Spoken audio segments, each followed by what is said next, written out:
Okay, so what's your major? Drawing. So I'm drawing. I didn't really want to draw myself in portraits. You what? I didn't really want to draw myself, like my actual self. I mean, the only one that's myself is my butt, but everything else is like. I don't know. That's cool, man. So the first one I did was And this one's self-portrait? Yeah. Oh, but you said the only one you drew is your butt. And there's No, I'm saying like they're self-portraits, but like they're not like an actual face. Not rough. Well, I mean, that one's. I would know that was you before I would know that was you. That doesn't look like the person with the. Which one? That's the big one right there. I don't think that's. Okay. Anyway,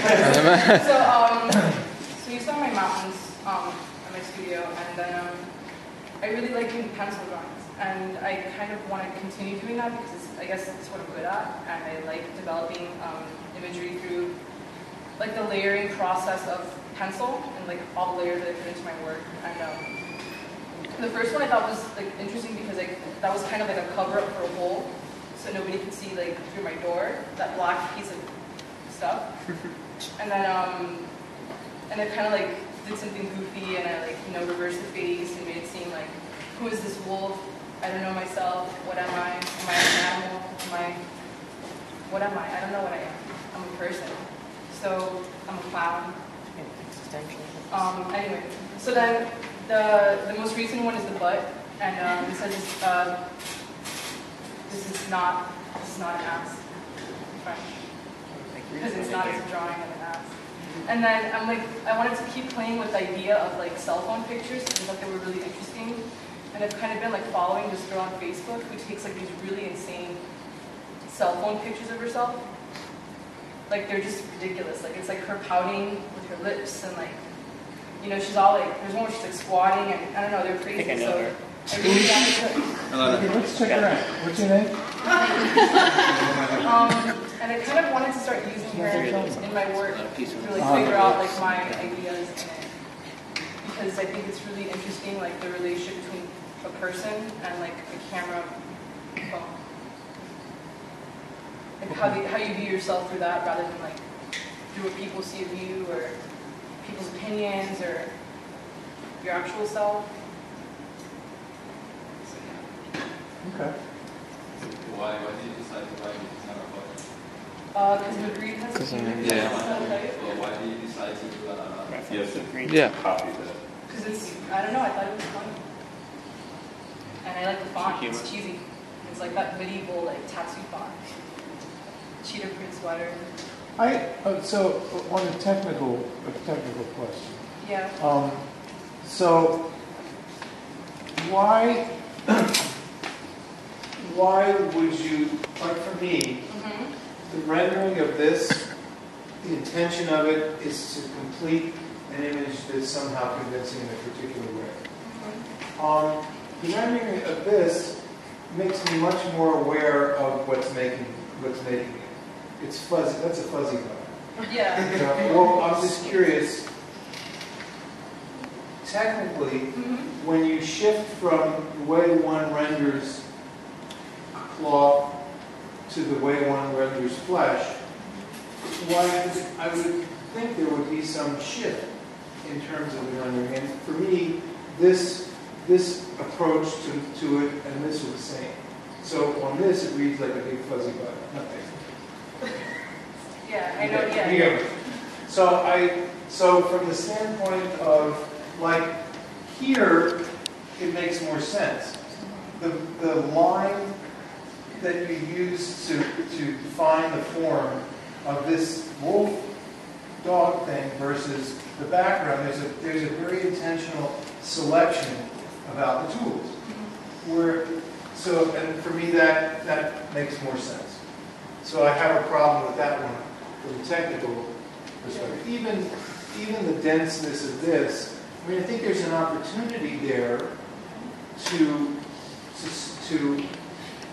that's a drawing opportunity about, and in the process maybe finding out more about what you think about it by just simply purely investigating the range of the pencil to do the rings. Because for me, that's the rendering of that is consistent with the spirit of that image and the flush of it somehow.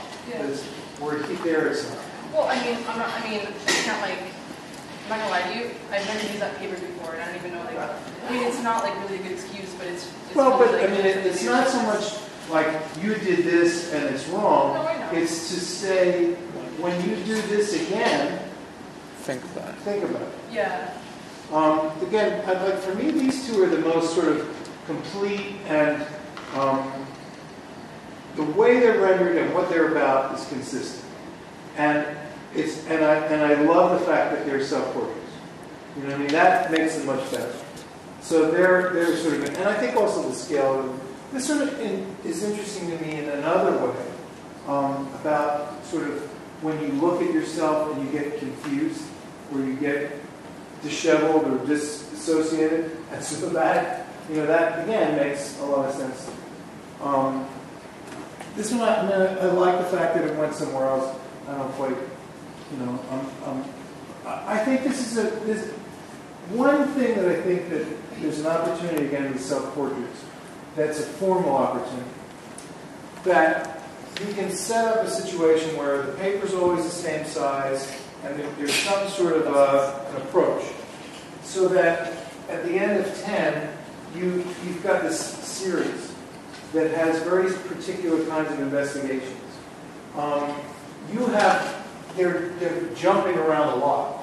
So what this drawing is about and what this drawing is about are big time different things. You could do a series of 10 self-portraits in this context, or this context, or this context. But I think the next step would be to choose something that you say, okay, I'm going to stay within this format. And I'm going to, so that at the end of it, this is all exercise. We're not kind of making art here. We're trying to find out why we want to make art, what we want to make it about. So I think that's an opportunity for you.